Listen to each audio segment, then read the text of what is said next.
Hi friends, welcome back to our part 2 video. ಈ ವಿಡಿಯೋದಲ್ಲಿ ನಾನು ನಿಮಗೆ ದರ್ಶನ ಎಷ್ಟೊತ್ತಿಗಾಯಿತು, ತಿರುಮಲದಲ್ಲಿ ಯಾವ್ಯಾವ ಪ್ಲೇಸ್ನೆಲ್ಲ ಕವರ್ ಮಾಡಿದ್ವಿ ಅಂತ ಎಲ್ಲ ಹೇಳ್ತೀನಿ. ಪ್ಲೀಸ್ ಈ ವಿಡಿಯೋನ ಎಲ್ಲರೂ ಕೊನೆವರೆಗೂ ನೋಡಿ, ಲೈಕ್, ಶೇರ್, ಕಮೆಂಟ್ ಮಾಡಿ ನಿಮ್ಮ ಅಭಿಪ್ರಾಯ ತಿಳಿಸಿ. ಮತ್ತು ಇನ್ನಷ್ಟು ಮಾಹಿತಿಗಾಗಿ ನನ್ನ ಯೂಟ್ಯೂಬ್ ಚಾನಲ್ನ ಸಬ್ಸ್ಕ್ರೈಬ್ ಮಾಡ್ಕೊಳ್ಳಿ ಫ್ರೆಂಡ್ಸ್. ನೋಡಿ ಫ್ರೆಂಡ್ಸ್, ಇದು CRO ಆಫೀಸ್ ಅಂತ. ಇಲ್ಲಿ ನಾವು ಅಕಮಂಡೇಷನ್ಗೋಸ್ಕರ ರೂಮ್ ತಗೊಳ್ಳೋಕ್ಕೆ ಕ್ಯೂ ಲೈನಲ್ಲಿ ನಿಂತಿದ್ದೀವಿ. ಇದು ಕ್ಯೂ ಲೈನು. ಈ ಕ್ಯೂ ಲೈನಿಗೆ ಬಂದು ಜಾಯ್ನ್ ಆದರೆ ಮುಂದೆ ಈ ಥರ ಕೌಂಟರ್ ಸಿಗುತ್ತೆ. ಈ ಕೌಂಟರ್ಗಳಲ್ಲಿ ಹೋಗಿ ನಿಮ್ಮ ಫೋನ್ ನಂಬರು ಮತ್ತು ID ಪ್ರೂಫ್ನ ತೋರಿಸಿದ್ರೆ ರಿಜಿಸ್ಟ್ರೇಷನ್ ಮಾಡಿಕೊಡ್ತಾರೆ. ರಿಜಿಸ್ಟ್ರೇಷನ್ ಆಗಿ ಆಫ್ಟರ್ 2 ಅವರ್ಸಲ್ಲಿ ನಿಮಗೆ ಫೋನ್ಗೆ ಮೆಸೇಜ್ ಬರುತ್ತೆ, ಯಾವ ಫೋನ್ ನಂಬರ್ ಕೊಟ್ಟಿರ್ತೀರೋ ಅದಕ್ಕೆ. ಮತ್ತು ಈ ರೂಮ್ ಬಂದು ಅನ್ಮ್ಯಾರಿಡ್ ಪರ್ಸನ್ನು ಮತ್ತು ಸಿಂಗಲ್ ಪರ್ಸನ್ಸ್ಗೆ ಕೊಡಲ್ಲ. ನೋಡಿ, ರಿಜಿಸ್ಟ್ರೇಷನ್ ಮಾಡಿರೋ ಚೀಟಿ ನಮಗೆ ಈ ಥರ ಕೊಟ್ಟಿದ್ದಾರೆ, ಅಂದರೆ ಈ ಥರ ಸ್ಲಿಪ್ ಕೊಡ್ತಾರೆ ಫ್ರೆಂಡ್ಸ್. ಈ ಥರನೇ ನಾವು ತಿರುಮಲಕ್ಕೆ ಬಂದು ಆಫ್ಲೈನಲ್ಲೂ ಕೂಡ ತಿರುಮಲ ಅಕಮಂಡೇಷನ್ನ ತೊಗೋಬೋದು ಫ್ರೆಂಡ್ಸ್. ನೋಡಿ ಫ್ರೆಂಡ್ಸ್, ಇದೇನು ನೋಡ್ತಿದ್ದೀರಲ್ಲ, ಇದು ಟೀ ಬೋರ್ ಟೀ ನೋಕ್ ಅಂತ. ಇಲ್ಲಿ ಟೀ ನಮಗೆ ಕೇವಲ 10 ರುಪೀಸಿಗೆ ಸಿಗುತ್ತೆ. 10 ರುಪೀಸ್ ಒಂದು ಟೀ. ನಾವು 2 ಟೀ ತಗೊಂಡಿದ್ವಿ, ಹಾಗಾಗಿ 20 ರುಪೀಸು. ಬೇರೆ ಕಡೆ ಎಲ್ಲ 15 to 30 ಇರುತ್ತೆ ಟೀ ಬಂದು. ಅದಕ್ಕೆ ಇಲ್ಲಿ ಬಂದರೆ 10 ರುಪೀಸ್ ಇರುತ್ತೆ. ಟೀ ಮಾತ್ರ ಚೆನ್ನಾಗಿರುತ್ತೆ ಫ್ರೆಂಡ್ಸ್, ಶುಂಠಿ ಹಾಕಿ ಸೂಪರಾಗಿ ಮಾಡಿರ್ತಾರೆ ಟೀನ. ಇಲ್ಲೊಂದು ಸರಿ ಬಂದಾಗ ನೀವು ಟ್ರೈ ಮಾಡಿ. ಇದು ಬಂದು CRO ಆಫೀಸ್ ಪಕ್ಕನೇ ಇದೆ ಫ್ರೆಂಡ್ಸ್. ಇದು ನೆಕ್ಸ್ಟ್ ಬಂದು ತೋರಿಸ್ತಾ ಇರೋದಂದರೆ ಇದು ಮಾಧವ ನಿಲಯಂ ಅಂತ. ಇದು ನಾವು ಅಲ್ಪಿರಿ ಸ್ಟೆಪ್ಸ್ ಹತ್ಕೊಂಡ್ಬಂದರೆ ಸಿಗುತ್ತೆ. ಇಲ್ಲಿ ನಮಗೆ ಫ್ರೀ ಲಾಕರ್ಸ್ಗಳನ್ನ ಕೊಡ್ತಾರೆ ಮತ್ತು ಫ್ರೀ ಮೀಲ್ಸ್ ಇರುತ್ತೆ. ಎಲ್ಲ ವ್ಯವಸ್ಥೆ ಕೂಡ ಇದೆ, ಸ್ನಾನ ಮಾಡೋಕ್ಕೆ, ವಾಶ್ರೂಮ್ಸ್ಗೆ ಹೋಗೋಕ್ಕೆ ಎಲ್ಲ ಚೆನ್ನಾಗಿದೆ ಫ್ರೆಂಡ್ಸ್. ಈ ಲಾಕರ್ ಬಂದು ಫ್ರೀ ಇರುತ್ತೆ, ನೀವೇನು ದುಡ್ಡು ಕೊಡೋ ಅವಶ್ಯಕತೆ ಇರಲ್ಲ. ಇದ್ರ ಹೆಸರು ಬಂದು ಮಾಧವ ನಿಲಯಂ ಅಂತ. ನೀವು ಅಲ್ಪಿರಿಂದ ನಡ್ಕೊಂಬಂತ ಮುಂದೆ ಬಂದರೆ ಎಲ್ಲಿ ಕೇಳಿದ್ರು ಯಾರು ಬೇಕಾದರೂ ಹೇಳ್ತಾರೆ ಮಾಧವ ನಿಲಯಂ ಅಂತ ಎಲ್ಲಿದೆ ಅಂತ. ಇದು ಬಂದು ರೂಮ್ ಸಿಗಲಿಲ್ಲ ಅಂದರೆ ನಮಗೆ ತುಂಬಾ ಹೆಲ್ಪ್ ಆಗುತ್ತೆ. ಇಲ್ಲಿ ಚಾಪೆ ಕೂಡ ಕೊಡ್ತಾರೆ, ಮುಡಿ ತೆಗ್ಸೋಕ್ಕೂ ಕೂಡ ಅವೈಲಬಿಲಿಟಿ ಇದೆ. ಮುಡಿನೂ ತೆಗಿಸ್ಬೋದು, ಸ್ನಾನನೂ ಮಾಡ್ಕೋಬೋದು, ಆರಾಮಾಗಿ ಇಲ್ಲೇ ಸ್ಟೇ ಮಾಡ್ಬೋದು. ರೂಮ್ ತಗೊಳ್ಳಲ್ಲ ಅನ್ನೋರು ಸ್ವಲ್ಪ ಜನ ಇಲ್ಲೇ ಸ್ಟೇ ಮಾಡಿರ್ತಾರೆ. ಕೆಲವ್ರಿಗೆ ರೂಮ್ ಆದರೆ ರೂಮ್ಗೆ ಹೋಗ್ತಾರೆ. ನಾವು ಫಸ್ಟ್ ಬಂದು ಇಲ್ಲಿ ಸ್ಟೇ ಮಾಡಿದ್ದೀವಿ, ಯಾಕಂದರೆ ನಾವು ರೂಮ್ ರಿಜಿಸ್ಟ್ರೇಷನ್ ಮಾಡಿಸಿದ್ದೀವಲ್ವ, ನಮಗಿನ್ನೂ ರೂಮಿನ ಮೆಸೇಜ್ ಬಂದಿಲ್ಲ. ಹಾಗಾಗಿ ವೆಯ್ಟ್ ಮಾಡೋಕ್ಕೋಸ್ಕರ ಇಲ್ಲಿಗೆ ಬಂದಿದ್ದೀವಿ. ಇಲ್ಲಿ ಬಂದು ನಾವೊಂದು ಲಾಕರ್ ತಗೊಂಡ್ವಿ. ಆ ಲಾಕರ್ ಬಂದು ನಮಗೆ 610 ಸಿಕ್ಕಿದೆ, ಅಂದರೆ 600 3 ಲಗೇಜ್ ಅಂತ ಹೇಳಿದ್ಕೆ ನಮಗೆ ದೊಡ್ಡದು ಕೊಟ್ಟಿದ್ದಾರೆ. ಇಲ್ಲೂ ಅಷ್ಟೇ, ಬಂದು ನೀವು ಆಧಾರ್ ಕಾರ್ಡ್ ತೋರಿಸಿದ್ರೆ ಅವರೊಂದು ಸ್ಲಿಪ್ ಕೊಡ್ತಾರೆ. ಆ ಸ್ಲಿಪ್ ಕೊಟ್ಟು ಅದಾದಮೇಲೆ ಒಂದು ಕೀ ಕೊಡ್ತಾರೆ. ಆ ಕೀನ ಇಟ್ಕೊಂಡು ನೀವು ಲಾಕರ್ ಓಪನ್ ಮಾಡಿಕೊಂಡು ಚಾಪೆ ಹಾಸ್ಕೊಂಡು ಇಲ್ಲೇ ರೆಸ್ಟ್ ತೊಗೋಬೋದು, ಮುಡಿ ತೆಗಿಸ್ಬೋದು, ಸ್ನಾನ ಮಾಡ್ಬೋದು, ಎಲ್ಲವಕ್ಕೂ ಅವಕಾಶ ಇದೆ ಫ್ರೆಂಡ್ಸ್. ಲಗೇಜ್ ಇಡೋಕ್ಕೂ ತುಂಬಾ ಅವಶ್ಯಕತೆ ಇದೆ. ಫೋನು ಚಾರ್ಜ್ ಕೂಡ ಹಾಕ್ಬೋದು, ತುಂಬಾ ಯೂಸ್ಫುಲ್ ಆಗುತ್ತೆ. ನೀವೇನಾದರೂ ಗೊತ್ತಾಗಲಿಲ್ಲ ಅಂದರೆ ಯಾರನ್ನಾದ್ರು ಮಾಧವ ನಿಲಯಂ ಅಂತ ಕೇಳಿದ್ರೆ ಹೇಳ್ತಾರೆ ಫ್ರೆಂಡ್ಸ್. ನಮಗೆ ಮಾಧವ ನಿಲಯಮಲ್ಲಿ ತುಂಬಾ ಹಾಲ್ ಇರುತ್ತೆ. ಅದರಲ್ಲಿ ನಮಗೆ ಹಾಲ್ 1ನಲ್ಲಿ 610 ಲಾಕರ್ ಸಿಕ್ಕಿತ್ತು ಫ್ರೆಂಡ್ಸ್. ನಾವು ನೆಕ್ಸ್ಟ್ ಬಂದಿದ್ದೆ ಪುಷ್ಕರಣಿ ಹತ್ರ. ಪುಷ್ಕರಣಿಯಲ್ಲಿ ಬಂದು ನಾವು ಸ್ನಾನ ಮಾಡ್ಕೊಂಡ್ವಿ. ಪುಷ್ಕರಣಿ ಬಂದು ನಮಗೆ ವರಾಹಸ್ವಾಮಿ ದೇವಸ್ಥಾನ ಪಕ್ಕನೇ ಸಿಗುತ್ತೆ. ವರಾಹಸ್ವಾಮಿ ದೇವಸ್ಥಾನದ ಬಲಭಾಗದಲ್ಲಿರೋದೇ ಶ್ರೀವಾರಿ ಪುಷ್ಕರಣಿ ಅಂತ. ಇಲ್ಲಿ ಸ್ನಾನ ಮಾಡ್ಬೋದು ಫ್ರೆಂಡ್ಸ್. ಸ್ನಾನ ಮಾಡಿ ಡ್ರೆಸ್ ಚೇಂಜ್ ಮಾಡೋಕ್ಕೂ ಕೂಡ ಅವೈಲಬಿಲಿಟಿ ಇದೆ. ಇಲ್ಲೂ ಏನೂ ತೊಂದರೆ ಇಲ್ಲ, ಆರಾಮಾಗಿ ಬಂದು ಪುಷ್ಕರಣಿಯಲ್ಲಿ ಸ್ನಾನ ಮಾಡ್ಬೋದು. ಇದರಲ್ಲೂ ಕೂಡ ತೆಪ್ಪೋತ್ಸವ ನಡೆಯುತ್ತೆ ವರ್ಷಕ್ಕೊಂದ್ಸರಿ. ಇದು ಶ್ರೀವಾರಿ ಪುಷ್ಕರಣಿ ಫ್ರೆಂಡ್ಸ್. ನಾವು ಸ್ನಾನ ಮುಗಿಸಿ ಬರೋದ್ರೊಳಗೆ ನಮ್ಮ ಫೋನಿಗೆ ಮೆಸೇಜ್ ಬಂದಿತ್ತು, SNCಯಲ್ಲಿ ರೂಮ್ ಅಲರ್ಟ್ ಆಗಿದೆ ಅಂತ. ಹಾಗಾಗಿ SNC ಆಫೀಸ್ ಹತ್ರ ಹುಡುಕೊಂಬಂದು ನಾವು ಮೆಸೇಜ್ ಬಂದಿದ್ದನ್ನ ತೋರಿಸಿದ್ದಕ್ಕೆ ಅವರು ಒಂದು ಚೀಟಿ ಕೊಟ್ಟು ಅದಾದಮೇಲೆ ರೂಮ್ ಕೀ ಕೊಟ್ಟರು. ರೂಮ್ ಬಂದು ನೋಡಿ ಫ್ರೆಂಡ್ಸ್ ಹಿಂಗಿದೆ. SNC ಅಂದರೆ ಶೇಷಾದ್ರಿ ನಗರ ಕಾಟೇಜಸ್ ಅಂತ. ತಿರುಮಲದಲ್ಲಿ ಈ ಥರ ಕಾಟೇಜಸ್ಗಳು ತುಂಬಾ ಇದೆ.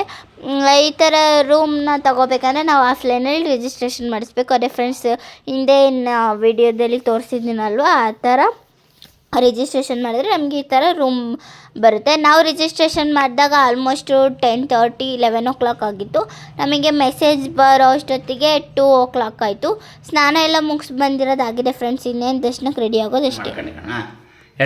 Hi friends, welcome back to ದಯಜಯ ಚಾನಲ್. ನಾವು ಮೆಟ್ಲೆಲ್ಲ ಹತ್ಕೊಂಡು ಈಗ ತಿರುಮಲಕ್ಕೆ ಬಂದ್ವಿ. ನಮಗೆ SNCಯಲ್ಲಿ ರೂಮ್ ಸಿಕ್ತು. ಇವಾಗ ನಮಗೆ ಸಂಜೆ 6 ಗಂಟೆಗೆ 300 ರೂಪಾಯಿ ಟಿಕೆಟ್ ಇರೋದ್ರಿಂದ ನಾವೀಗ ಆ ದರ್ಶನಕ್ಕೆ ಹೋಗ್ತಾ ಇದ್ದೀವಿ. ದರ್ಶನ ಮುಗಿಸಿ ಬಂದಮೇಲೆ ದರ್ಶನ ಹೇಗಾಯ್ತು ಅಂತ ವಿಡಿಯೋ ಮಾಡಿ ತಿಳಿಸ್ತೀನಿ ಫ್ರೆಂಡ್ಸ್. ಬಾಯ್. ಫ್ರೆಂಡ್ಸ್, ಇದು ನೆಕ್ಸ್ಟ್ ಡೇ ವ್ಲಾಗ್. ನಾವು ಅದೇ ನಾನು ಈ ವಿಡಿಯೋದಲ್ಲಿ ಹೇಳಿರೋಂಗೆ ನಮಗೆ 2 ದರ್ಶನ ಸಿಕ್ಕಿತ್ತು. ಹಾಗಾಗಿ ನಮಗೆ ನಿನ್ನೆ ಸಂಜೆ 6 ಗಂಟೆಗೆ ಒಂದು ದರ್ಶನ ಇತ್ತು. ನಾವು ಸಂಜೆ 6 ಗಂಟೆಗೆ ಹೋಗಿ ದರ್ಶನ ಕ್ಯೂ ಲೈನ್ಗೆ ನಿಂತ್ಕೊಂಡಿದ್ದಕ್ಕೆ ನಮಗೆ ದರ್ಶನ ಬಂದು 10:30 ಆಯಿತು. ನಮಗೆ ತುಂಬಾ ಅವರ್ ಹಿಡಿತು. 300 ಆಗಿರೋ ಜನ ಕೂಡ ತುಂಬ ಇದ್ದರು. ಹಾಗಾಗಿ ನಮಗೆ ದರ್ಶನ ಸ್ವಲ್ಪ ಲೇಟ್ ಆಯಿತು. ಅದೇ ಥರ ನಮಗೆ SST ಟೋಕನ್ ಸಿಕ್ಕಿತ್ತಂತ ಹೇಳಿದ್ವಲ್ಲ ಫ್ರೆಂಡ್ಸ್, ಅದು 13ನೇ ತಾರೀಕು ಬೆಳಗ್ಗಿನ ಜಾವ 3 ಗಂಟೆಗೆ ನಮಗೆ ಟಿಕೆಟ್ ಸಿಕ್ಕಿತ್ತು. ಆ ದರ್ಶನ ಬಂದು ನಮಗೆ ಬೇಗ ಆಯಿತು. ನಾವು 2 ಗಂಟೆಗೆ ಕ್ಯೂ ಲೈನಿಗೆ ಹೋಗಿ ಜಾಯ್ನ್ ಆದ್ವಿ. ಅಂದರೆ ಮಿಡ್ನೈಟ್ 2 o'clock ಹೋಗಿ ಜಾಯ್ನ್ ಆದ್ವಿ ಕ್ಯೂ ಲೈನ್ಗೆ. ದರ್ಶನ ಬಂದು ನಮಗೆ 5:50 6 o'clock ಅಷ್ಟೊತ್ತಿಗೆಲ್ಲ ಆಯಿತು. ಇದು ಒಂದು 2-3 ಅವರ್ಸಲ್ಲೆಲ್ಲ ಆಯಿತು SST ಟೋಕನ್ದು. ನಮಗೆ ACD ಟೋಕನ್ ಅಂದರೆ ಸ್ಪೆಷಲ್ ಎಂಟ್ರಿ ದರ್ಶನ ಟೋಕನು ನಮಗೆ ತುಂಬಾ ಲೇಟ್ ಆಯಿತು. ಹಾಗಾಗಿ ಈ ಸರಿ ನಮಗೆ 2 ದರ್ಶನ ಸಿಕ್ಕಿರೋದು ಅದೃಷ್ಟ ಅಂತಲೇ ಹೇಳ್ಬೋದು. ಫ್ರೆಂಡ್ಸ್, 2 ದರ್ಶನ ಮುಗಿಸಿ ನೋಡಿ ನಮ್ಮ ಫೇಸೆಲ್ಲ ಈ ಥರ ಆಗಿದೆ. ಅಂದರೆ ನಿದ್ದೆ ಇಲ್ಲ ನಮಗೆ, ಫುಲ್ಲು ದರ್ಶನಕ್ಕೆಲ್ಲ ನಿಂತು ನಮಗೆ ರೆಸ್ಟೇ ಇಲ್ಲ. ಆದರೂ ಪರವಾಗಿಲ್ಲ ಅಂತ ಮತ್ತೆ ವಿಡಿಯೋ ಮಾಡೋಕ್ಕೋಸ್ಕರ ನಾವು ದೇವಸ್ಥಾನದ ಹತ್ರ ಬಂದ್ವಿ. ನೋಡಿ ಫ್ರಂಟ್ ವ್ಯೂ ಎಲ್ಲ ಎಷ್ಟು ಚೆನ್ನಾಗಿದೆ. ಇದು ಬಂದು ಸುಪಥಮ್ ಅಂತ ನಾನು ಎಲ್ಲ ವೀಡಿಯೋದಲ್ಲೂ ನಿಮಗೆ ತಿಳಿಸ್ಕೊಡ್ತಾನೆ ಇರ್ತೀನಿ. ಹಾಗಾಗಿ ನನ್ನ ವೀಡಿಯೋನ ಹೊಸೊಬ್ಬರು ನೋಡ್ತಿರ್ತೀರ ಅಂತ ಈ ವಿಡಿಯೋದಲ್ಲೂ ಕೂಡ ತೋರಿಸಿದ್ದೀನಿ. ಇದು ಬಂದು ಸುಪಥಮ್ ಅಂತ. ಈ ಸುಪಥಮ್ ಎಂಟ್ರಿ ಯಾವಾಗಿರುತ್ತೆ ಅಂದರೆ ನೀವು ಆರ್ಜಿತ ಸೇವೆಸನ್ನ ಮಾಡಿಕೊಂಡ್ರೆ ನಿಮಗೆ ಅವೈಲಬಿಲಿಟಿ ಇರುತ್ತೆ ಇದರೊಳಗಾಸಿ ಹೋಗೋಕ್ಕೆ. ಇದರೊಳಗಾಸಿ ಹೋದರೆ ನಮಗೆ ದರ್ಶನ ಬೇಗನೆ ಆಗುತ್ತೆ ಫ್ರೆಂಡ್ಸ್. ಇದಕ್ಕೆ ಕಲ್ಯಾಣೋತ್ಸವ, ಉಂಜಲ್ ಸೇವಾ, ಆರ್ಜಿತ ಬ್ರಹ್ಮೋತ್ಸವ ಈ ಥರ ಟಿಕೆಟ್ಗಳನ್ನ ಮಾಡಿಕೊಂಡ್ರೆ ನೀವು ಬುಕ್ ಮಾಡ್ಬೋದು. ನೋಡಿ ಫ್ರೆಂಡ್ಸ್, ಈ ತಿರುಮಲದಲ್ಲಿ ಈ ಥರ ಫ್ರೀ ನಾಮ ಕೂಡ ಇಡ್ತಾರೆ. ಫ್ರೀ ನಾಮ ಇಕ್ಸ್ಕೋಬೋದು, ಅದಕ್ಕೇನು ಕಾಸ್ಟ್ ಮಾಡಲ್ಲ. ಅಲ್ಲಿ ಏನು ಸೇವೆಗಂತ ಬಂದಿರ್ತಾರಲ್ಲ ಅವರೇ ಇಡ್ತಾರೆ. ನೀವು ಹೋಗಿ ಸುಮ್ಮನೆ ನಿಂತ್ಕೊಂಡ್ರಾಯ್ತು, ಅವರೇ ನಾಮ ಇಡ್ತಾರೆ. ಇದು ನೆಕ್ಸ್ಟ್ ಬಂದು ಸಹಸ್ರ ದೀಪಾಲಂಕಾರ ಮಂಟಪ. ನಮಗೆ ಸಹಸ್ರ ದೀಪಾಲಂಕಾರ ಸೇವೆ ಬಂದು ಸಂಜೆ 6 ಗಂಟೆಗೆ ನಡೀತದೆ. ಇಲ್ಲಿ ಬಂದರೆ ನಾವು ಸಹಸ್ರ ದೀಪಾಲಂಕಾರನ ನೋಡ್ಬೋದು ಫ್ರೆಂಡ್ಸ್. ಅದೇ ಸುಪಥಮ್ ಎಂಟ್ರಿ ಆಸೆ ಹೋಗ್ಬೋದು ಅಂದಲ್ಲ, ಅದಕ್ಕೆ ಇದು ಒಂದು ಸೇವೆನ ಮಾಡಿಕೊಂಡ್ರೆ ನೀವು ಆರಾಮಾಗಿ ಸುಪಥಮ್ ಎಂಟ್ರಿ ಆಸೆ ಹೋಗಿ ದೇವರ ದರ್ಶನನ ಮಾಡ್ಬೋದು ಫ್ರೆಂಡ್ಸ್. ಅದಾದಮೇಲೆ ಇದು TTD ಚಾನಲ್ ಇದೆಯಲ್ಲ ಫ್ರೆಂಡ್ಸ್, TTD ಚಾನಲಲ್ಲಿ ಏನು ಪ್ರೋಗ್ರಾಮ್ಸ್ ಬರ್ತಿರುತ್ತೋ ಅದು ಇಲ್ಲಿ ವೆಂಕಟೇಶ್ವರ ಸ್ವಾಮಿ ಮೂರ್ತಿ ಹತ್ರನೇ ಕೂತ್ಕೊಂಡು ಡ್ಯಾನ್ಸು ಸಾಂಗ್ ಎಲ್ಲ ಮಾಡ್ತಿರ್ತಾರೆ ಫ್ರೆಂಡ್ಸ್. ನೆಕ್ಸ್ಟ್ ಇದೇನು ತೋರಿಸಿದ್ದೀನಲ್ಲ, ಇದು ಬಂದು ಮಾಡಬೀದಿಗಳಂತ. ಇದು ಬಂದು ತಿರುಮಲದಲ್ಲಿ 4 ಮಾಡಬೀದಿಗಳಿದೆ. ಇಲ್ಲೆಲ್ಲ ಸ್ಲಿಪ್ಪರ್ಸ್ ಹಾಕಿ ಓಡಾಡೋಂಗಿಲ್ಲ, ಅಂದರೆ ಪವಿತ್ರವಾದ ಜಾಗ ಅಂತ. ಇದ್ರ ಮೂಲಕ ನಾವು ಲಾಡು ಕೌಂಟರ್ಗೆ ಹೇಗೆ ಹೋಗೋದು ಅಂತ ತಿಳಿಸ್ಕೊಡ್ತೀನಿ. ಎಲ್ಲ ವಿಡಿಯೋದಲ್ಲೂ ನಾನು ನಿಮಗೆ ಲಾಡು ಕೌಂಟರ್ನ ತೋರ್ಸೋಕ್ಕಾಗಿರಲಿಲ್ಲ. ಹಾಗಾಗಿ ಈ ವಿಡಿಯೋದಲ್ಲಿ ಲಾಡು ಕೌಂಟರ್ಗೆ ಹೇಗೆ ಹೋಗೋದು ಅಂತ ತೋರಿಸ್ಕೊಡ್ತೀನಿ. ಬನ್ನಿ ಫ್ರೆಂಡ್ಸ್, ಲಾಡು ಕೌಂಟರ್ ಹತ್ರ ಹೋಗೋಣ.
ಫ್ರೆಂಡ್ಸ್, ಇದೇನು ನೋಡ್ತಿದ್ದೀರಲ್ಲ, ಇದೇ ಲಾಡು ಕೌಂಟರ್ ಅಂತ.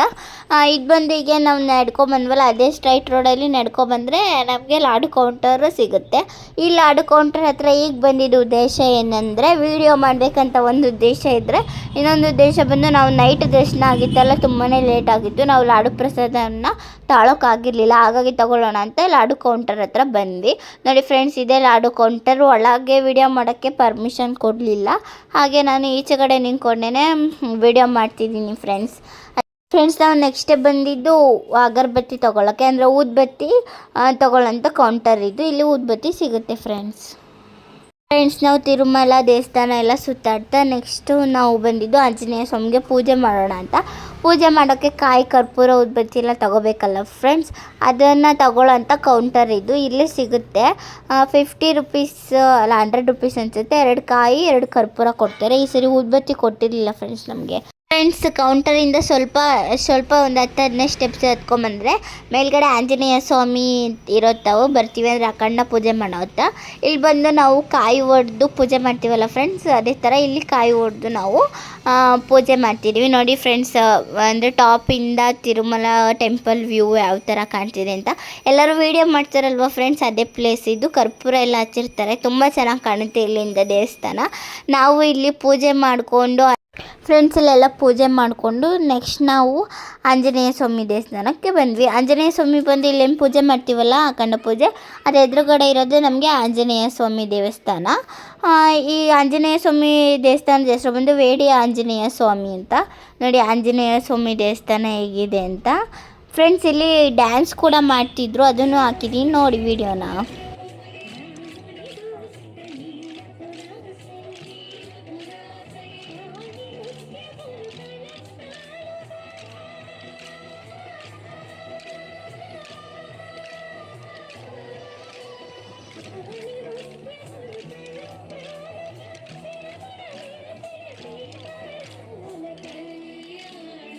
ನೆಕ್ಸ್ಟ್ ಫ್ರೆಂಡ್ಸ್ ಅವ್ರ ಡ್ಯಾನ್ಸ್ ಎಲ್ಲ ನೋಡಿಕೊಂಡು ನಾವು ನೆಕ್ಸ್ಟ್ ಊಟ ಮಾಡೋಣ ಅಂತ ವೆಂಗಮಾಂಬ ಅನ್ನಪ್ರಸಾದ ಕೇಂದ್ರ ಹತ್ರ ಬಂದ್ವಿ. ಇಲ್ಲಿ ನೋಡಿ ಫ್ರೆಂಡ್ಸ್, ಈ ಥರ ಪೇಂಟಿಂಗ್ ಎಲ್ಲ ಇದೆ. ಇದಂತೂ ತುಂಬಾ ಚೆನ್ನಾಗಿದೆ. ಈ ಪೇಂಟಿಂಗ್ ಎಲ್ಲ ನೋಡಿಕೊಂಡು ನೆಕ್ಸ್ಟ್ ನಾವು ಊಟದ ಹತ್ರ ಹೋಗೋಣ ಬನ್ನಿ ಫ್ರೆಂಡ್ಸ್ ನಮಗೆ ಊಟದ ಹತ್ರ ಹೋಗೋಣ. ನೋಡಿ ಫ್ರೆಂಡ್ಸ್, ಇದೆ ಊಟದ ಹಾಲು. ಇಲ್ಲಿ ನಮಗೆ ಬಳೆಯಲ್ಲೆಲ್ಲ ಹಾಕಿ ರೆಡಿ ಮಾಡಿದ್ದಾರೆ.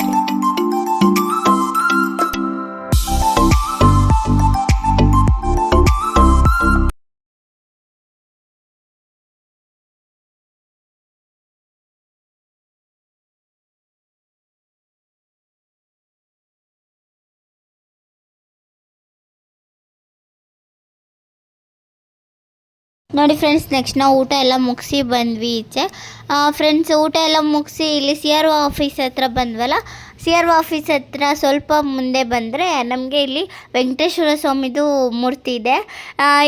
ಇಲ್ಲಿ ಬಂದರೆ ನಾವು ಆರಾಮಾಗಿ ಫೋಟೋಸ್ ಎಲ್ಲ ತಗೋಬೋದು ಫ್ರೆಂಡ್ಸ್. ಇದು ತುಂಬಾ ಚೆನ್ನಾಗಿದೆ. CRO ಆಫೀಸಿಂದ ಒಂದು 10 ಮೀಟರ್ಸ್ ಆಗುತ್ತೆ ಅಷ್ಟೇ. ಆರಾಮಾಗಿ ವಾಕಬಲ್ ಡಿಸ್ಟೆನ್ಸಲ್ಲಿ ಇದೆ. ಬಂದು ಆರಾಮಾಗಿ ಫೋಟೋ ಎಲ್ಲ ತಗೋಬೋದು ಫ್ರೆಂಡ್ಸ್. ನೋಡಿ ಎಷ್ಟು ಚೆನ್ನಾಗಿದೆ ಅಂತ ಅಲ್ವಾ ಫ್ರೆಂಡ್ಸ್. ಇದು ತಿರುಮಲದಲ್ಲಿ ಫ್ರೀ ಬಸ್ಸಸ್ಸು. ಅಂದರೆ ನಿಮಗೆ ಇದ್ರ ಹೆಸರು ಬಂದು ಶ್ರೀವಾರಿ ಧರ್ಮರಥಮ್ ಅಂತ. ನಿಮಗೆ ಊಟದ ಹತ್ರಕ್ಕೆ ದರ್ಶನಕ್ಕೆ ಎಲ್ಲ ಕಡೆ ಈ ಬಸ್ಸು ನಿಮ್ಮನ್ನ ಫ್ರೀಯಾಗಿ ಕರ್ಕೊಂಡೋಗಿ ಬಿಡುತ್ತೆ. ಇದು ಬಂದು ಫ್ರೀ ಬಸ್ಸು. ತಿರುಮಲದಲ್ಲಿ ಇದೊಂದು ಅವಕಾಶ ಮಾಡಿಕೊಟ್ಟಿದ್ದಾರೆ, ಅಂದರೆ ಭಕ್ತರಿಗೋಸ್ಕರ ತುಂಬಾ ಯೂಸ್ಫುಲ್ ಆಗುತ್ತೆ ಫ್ರೆಂಡ್ಸ್. ನಮಗೆ ಫ್ರೀ ಬಸ್ಸಲ್ಲಿ ಆರಾಮಾಗಿ ಹೋಗ್ಬೋದು ಫ್ರೆಂಡ್ಸ್. ತಿರುಮಲ ಬಂದಿದ್ದಕ್ಕೂ ನಮಗೆ ತಿಮ್ಮಪ್ಪನ ದರ್ಶನ ಎರಡು ಬಾರಿ ದರ್ಶನ ಆಯಿತು. ನಮ್ಮಂಥ ಪುಣ್ಯವಂತರು ಯಾರಿಲ್ಲ ಅಂತ ನಾನು ಹೇಳ್ಕೊತೀನಿ. ಇದೇ ಥರ ಅದೃಷ್ಟ ನಿಮಗೂ ಎಲ್ಲರಿಗೂ ಸಿಗಲಿ ಅಂತ ನಾನು ಭಾವಿಸ್ತೀನಿ. ನೆಕ್ಸ್ಟ್ ನಾವು ಫ್ರೆಂಡ್ಸ್ ದರ್ಶನ ಎಲ್ಲ ಮುಗಿಸಿ ನಾವು ಈಗ ತಿರುಪತಿಗೆ ಅಂದರೆ ಕೆಳಗಡೆ ಹೋಗೋಣ ಅಂತ ನಾವು ಪ್ಲ್ಯಾನ್ ಮಾಡಿಕೊಂಡು ಈಗ ಕೆಳಗಡೆ ತಿರುಪತಿಗೆ ಹೋಗೋಕ್ಕೆ ಇಲ್ಲಿ ಕೆಳಗಡೆ ಬಸ್ಸಲ್ಲಿ ಹೋಗ್ತಾ ಇದ್ದೀವಿ ಫ್ರೆಂಡ್ಸ್ ತಿರುಪತಿಗೆ. ಬನ್ನಿ ಫ್ರೆಂಡ್ಸ್, ಮತ್ತೆ ತಿರುಪತಿಯಲ್ಲಿ ಸಿಗ್ತೀನಿ ನಾನು ನಿಮಗೆ. ಅಲ್ಮೇಲು ಮಂಗಮ್ಮ ದೇವಸ್ಥಾನದಲ್ಲಿ ಸಿಗ್ತೀನಿ.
ಹಲೋ ಫ್ರೆಂಡ್ಸ್, ಆವಾಗಲೇ ಹೇಳ್ದಂಗೆ ನಾವು ತಿರುಪತಿಗೆ ಬರೋ ಅಷ್ಟೊತ್ತಿಗೆ 5 ಗಂಟೆ ಆಯಿತು. ತಿರುಮಲ ಬಿಟ್ಟಾಗ 4 ಗಂಟೆ ಆಗಿತ್ತು. ಕೆಳಗಡೆ ಬರೋ ಅಷ್ಟೊತ್ತಿಗೆ 5 ಗಂಟೆ ಆಯಿತು. ಅದಕ್ಕೆ ಕೆಳಗಡೆ ಬರೋ ಅಷ್ಟೊತ್ತಿಗೆ 5 ಗಂಟೆ ಆಯಿತು ಫ್ರೆಂಡ್ಸ್. ಬಂದು ಪದ್ಮಾವತಿ ಅಮ್ಮನ ದರ್ಶನ ಮಾಡಿ, ದರ್ಶನ ಏನು 10 ಮಿನಿಟ್ಸಲ್ಲಿ ಆಯಿತು. ಜನ ಏನು ಜಾಸ್ತಿ ಇರಲಿಲ್ಲ. ದರ್ಶನ ಮುಗಿಸಿ ಆಮೇಲೆ ನಾವು ಸ್ವಲ್ಪ ಇಲ್ಲಿ ಫೋಟೋ ಎಲ್ಲ ತಕ್ಕೊಂಡು ವಿಡಿಯೋ ಮಾಡಿಕೊಂಡು ಏನೋ ಲಾಡು ಪ್ರಸಾದ ತಗೊಂಡು ಏನೇನು ಪರ್ಚೇಸ್ ಮಾಡಬೇಕೆಲ್ಲ ಪರ್ಚೇಸ್ ಮಾಡಿಕೊಂಡು ನೆಕ್ಸ್ಟ್ ನಾವು ಊಟದ ಕಡೆ ಹೊರಟ್ವಿ ಫ್ರೆಂಡ್ಸ್. ನೋಡಿ ಫ್ರೆಂಡ್ಸ್, ಇಲ್ಲೂ ಕೂಡ ಊಟ ಅಂದರೆ ಅನ್ನಪ್ರಸಾದ ಕೊಡ್ತಾರೆ. ಇದೂ ದೊಡ್ಡ ಹಾಲು. ಮಧ್ಯಾಹ್ನ 10:30ಗೆ ಬಂದರೆ 10:30ಇಂದ 4:30 ತನಕ ತಿರುಮಲದಲ್ಲಿ ಹೇಗೆ ಊಟ ಕೊಡ್ತಾರೋ ಅದೇ ಥರ ಊಟ ಇರುತ್ತೆ. ಬಟ್ ಸಂಜೆ 6ರಿಂದ 10:30 ತನಕ ಪ್ಲೇಟ್ ಮೀಲ್ಸ್ ಕೊಡ್ತಾರೆ. ಅದು ಚೆನ್ನಾಗಿರುತ್ತೆ. ಅದನ್ನು ಊಟ ಮಾಡೋಕೆ ಅಂತಲೇ ನಾವು ಬಂದಿದ್ದು. ಇಲ್ಲಿ ಊಟ ಮುಗಿಸಿ ನಾವು ನೆಕ್ಸ್ಟು ಬಂದ್ವಿ. ಮತ್ತೆ ದೇವಸ್ಥಾನಕ್ಕೆ ಬಂದ್ವಿ ಫ್ರೆಂಡ್ಸ್. ನೋಡಿ ದೇವಸ್ಥಾನ ಹೀಗಿದೆ. ಇಲ್ಲೂ ಕೂಡ ಫೋನ್ ಒಳಗೆ ಅಲೋ ಇರಲ್ಲ, ಹಾಗಾಗಿ ಈಚೆ ತೋರಿಸ್ತಾ ಇದ್ದೀನಿ. ಇದೇ ಪದ್ಮಾವತಿ ಅಮ್ಮನ ದೇವಸ್ಥಾನ ಫ್ರೆಂಡ್ಸ್. ನೋಡಿ ಫ್ರೆಂಡ್ಸ್, ಪದ್ಮಾವತಿ ಅಮ್ಮನ ದೇವಸ್ಥಾನ ಎಲ್ಲ ಮುಗಿಸ್ಕೊಂಡು ಊಟ ಮುಗಿಸಿ ನಾವು ನೆಕ್ಸ್ಟ್ ಬಂದಿದ್ದು ಗೋವಿಂದರಾಜ ಸ್ವಾಮಿ ಆಲಯಕ್ಕೆ. ಇದು ರೈಲ್ವೆ ಸ್ಟೇಷನ್ಗೆ ನಿಯರ್ ಆಗಿರುತ್ತೆ. ಬಸ್ ಸ್ಟ್ಯಾಂಡಿಂದನೂ ವಾಕಬಲ್ ಡಿಸ್ಟೆನ್ಸ್ ಎಲ್ಲ ಇದೆ, ಎರಡಕ್ಕೂ ಹತ್ರ. ಹಾಗಾಗಿ ನಮ್ಮದು ಲಾಸ್ಟ್ ಪಾಯಿಂಟ್ ಬಂದು ಇದೆ ಗೋವಿಂದರಾಜ ಸ್ವಾಮಿ ದೇವಸ್ಥಾನ. ಇಲ್ಲಿ ನೋಡೋಕ್ಕೆ ಗೋವಿಂದರಾಜ ಸ್ವಾಮಿ ಅದು ದೇವಸ್ಥಾನ ಇದೆ. ತುಂಬಾ ಚೆನ್ನಾಗಿದೆ ಫ್ರೆಂಡ್ಸ್. ಯಾರು ಬಂದು ಇಲ್ಲಿ ಹೋಗಿಲ್ಲ ಅಂದರೆ ಒಂದ್ಸರಿ ಬಂದು ನೋಡಿ ದೇವಸ್ಥಾನನ. ತುಂಬಾ ಚೆನ್ನಾಗಿದೆ ನೋಡೋಕ್ಕೆಲ್ಲ. ಇಲ್ಲೂ ಅಷ್ಟೇ ದರ್ಶನ ಒಂದು 10-30 ಮಿನಿಟ್ಸಲ್ಲೆಲ್ಲ ಆಗೋಗುತ್ತೆ. ದರ್ಶನ ಏನೂ ಜಾಸ್ತಿ ಹೊತ್ತಾಗಲ್ಲ. ಆರಾಮಾಗಿ ದರ್ಶನ ಮಾಡಿ ಮುಗಿಸಿ ಹೋಗ್ಬೋದು ಫ್ರೆಂಡ್ಸ್. ನೋಡಿ ಇದೆಲ್ಲ ಗೋಪುರ ಎಲ್ಲ ಎಷ್ಟು ಚೆನ್ನಾಗಿದೆ. ನಮ್ಮದು ಲಾಸ್ಟ್ ಪಾಯಿಂಟ್ ಬಂದು ಇದೆ. ನಾವು ಫಸ್ಟು ತಿರುಮಲ ದರ್ಶನ ಮುಗಿಸಿ ಆಮೇಲೆ ಪದ್ಮಾವತಿ ಅಮ್ಮನ ದೇವಸ್ಥಾನಕ್ಕೆ ಬಂದು ಲಾಸ್ಟಿಗೆ ಗೋವಿಂದರಾಜ ಸ್ವಾಮಿ ದೇವಸ್ಥಾನಕ್ಕೆ ಬಂದು ನಮಗೆ ಈಗ 9 ಗಂಟೆಗೆ ಟ್ರೈನ್ ಇದೆ ಬೆಂಗಳೂರಿಗೆ ಹೋಗಬೇಕು. ಹಾಗಾಗಿ ಇಲ್ಲಿ ಬಂದು ನೆಕ್ಸ್ಟ್ ಇಲ್ಲಿ ಗೋಬಿ ರೈಸ್ ಒಂದು ಸಿಗುತ್ತೆ. ಅಲ್ಲಿ ಬಾಬು ಗೋಬಿ ರೈಸ್ ಅಂತ ಇದೆ. ಗೋವಿಂದರಾಜ ಸ್ವಾಮಿ ದೇವಸ್ಥಾನದಿಂದ ಸ್ವಲ್ಪ ದೂರ. ಅಲ್ಲಿ ಹೋಗಿ ಗೋಬಿ ರೈಸ್ ತಗೊಂಡು ಟ್ರೈನ್ ಹತ್ರ ಹೋಗ್ತೀವಿ. ಅಲ್ಲಿ ಟ್ರೈನ್ ಹತ್ರ ಬಂದ್ವಿ. ಈ ವಿಡಿಯೋ ಯಾರಿಗೆಲ್ಲ ಇಷ್ಟ ಆಗಿದೆ please like, share, comment and subscribe.